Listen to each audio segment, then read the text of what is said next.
কুমিল্লার মনোহরগঞ্জ উপজেলার হাসনাবাদ বাজারে আরসিসি রাস্তা নির্মাণে নিম্নমানের সামগ্রী ব্যবহারের অভিযোগ উঠেছে। এলাকাবাসীর অভিযোগ, ইটের তৈরি সিসি ঢালাইয়ের কাজে ব্যবহার করা হয়েছে নিম্নমানের সামগ্রী।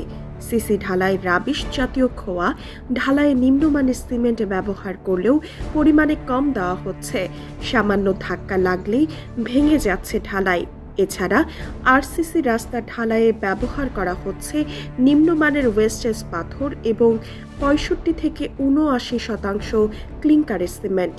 খোঁজ নিয়ে জানা গেছে 95 লাখ টাকা ব্যয়ে 198 মিটার সড়কটিতে আরসিসি করণ নির্মাণের কাজটি পেয়েছেন ঠিকাদারি প্রতিষ্ঠান মেসার্স মাহফুজ খান।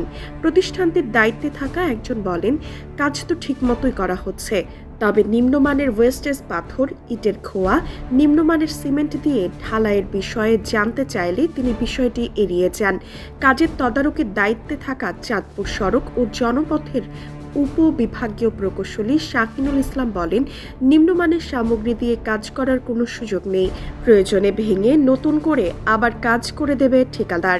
সূত্রে জানা যায়, হাসনাবাদ বাজারে সড়ক নির্মাণে নিম্নমানের সামগ্রী ব্যবহার করলে স্থানীয়রা বাধা দেয়। পরে চাঁদপুর সড়ক ও জনপথের লোকজন এসে নিম্নমানের সামগ্রী সরিয়ে নেওয়ার নির্দেশ দেন। সরকারি লোক চলে যাওয়ার পর সেগুলো দিয়েই ঢালাইয়ের কাজ শুরু করে ঠিকাদার। স্থানীয়রা বলেন, কাজ শুরুর দিকে অনেকে বাধা দিলেও রহস্যজনক কারণে এখন তারা চুপ হয়ে আছেন। এই সুযোগে ঠিকাদার সরকারি লোকের সামনেই নিম্নমানের সামগ্রী দিয়ে ঢালাইয়ের কাজ চালিয়ে যাচ্ছে। বিষয়টি তদন্ত করে প্রয়োজনীয় ব্যবস্থা নেওয়ার দাবি জানান এলাকাবাসী।